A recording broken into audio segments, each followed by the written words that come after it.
Hello, Sandro. Hello, Lisa. Thank you for agreeing to speak with me today. My And pleasure. I was wondering what you would like to say about disability and accessibility in Montreal. What's your experience? Well, first off, my condition has changed a whole lot. I've been disabled for 9 years.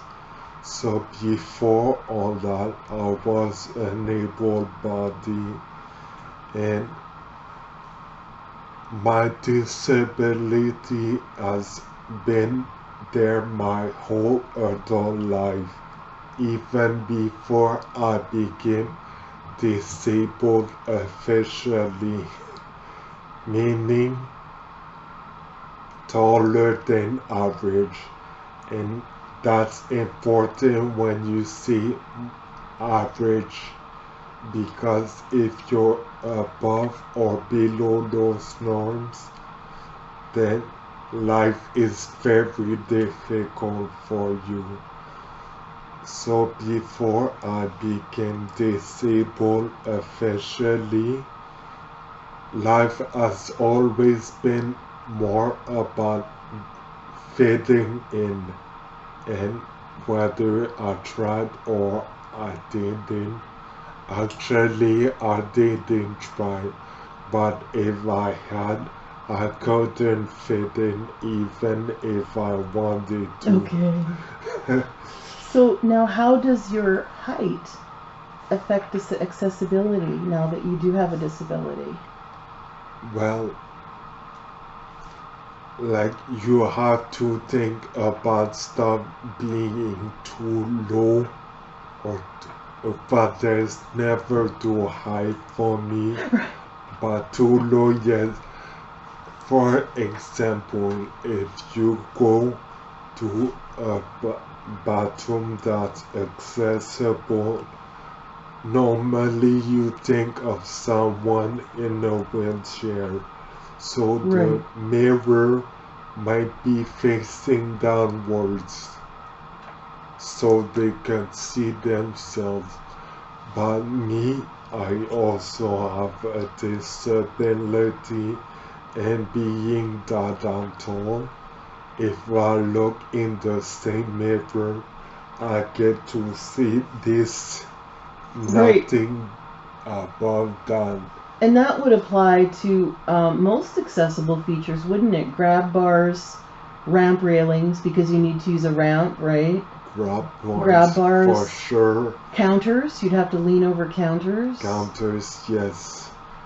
Even my apartment, which was built accessible but for someone in a wheelchair, all the counters were lower than average. Right. And for me, even average is too low. So below average, really, really too low.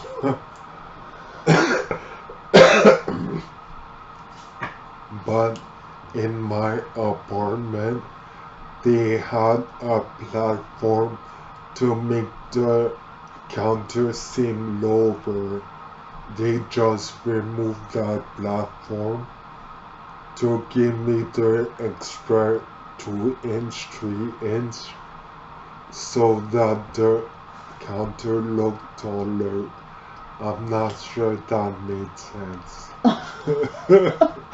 So this was housing that you applied for as a Yeah, person with a disability, yeah. and then you're saying that when you say accessible or adapted in Montreal, then it's automatically assumed it means average height in a wheelchair. Well, that Yeah, doesn't apply to many, many people. It's like a I'm system of averages. definitely the example. There's, yes, accessible. You think someone in a wheelchair, and they might be braille. I don't fit that description at all. I had a wheelchair, 9 years ago, but even then I didn't seem frail on my chair. No, And you don't look frail. definitely not now. And you're an athlete. Yeah. You were telling me before about your basketball playing. Which is kind of funny because I was an athlete. I mean, I played basketball, I played football, but I was only really tall. Now I'm tall and more built because after my strokes, I had 2 strokes. After them, I lost a whole lot of weight. I was really skin and bones, and after that, I felt kind of ashamed of myself. So I started working out like crazy, and that's where I gained some weight. I'm actually in better shape now than I was previous to my strokes. So then I'm thinking that creates a catch-22 because you're disabled, you have a balance problem. And so when you go out in society, people don't identify you as having a disability. So if you need to sit down or you need to grab onto something to balance, nobody understands why. It's as if, do you find that people say that you might be taking advantage, or when you have a invisible disability? Well, that's the thing. I have an invisible disability, and because of that, people wouldn't really be understanding towards me, and I'm not the type to really see like I could use some help.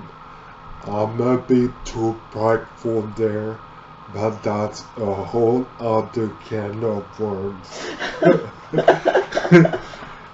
Let's just say I bought a cane, a purple cane, so I wouldn't have to keep telling people I have a balance issue. Right. Because that's it. At the spot reserved for people with those type of problems. I don't feel like telling people all that. All day long. All day long. Do you use public transit? I do. So I take the bus and metro. Oh my goodness. So how has it been on the bus and metro? Because you need a seat, right? And you're entitled to a seat that says disabled. Well,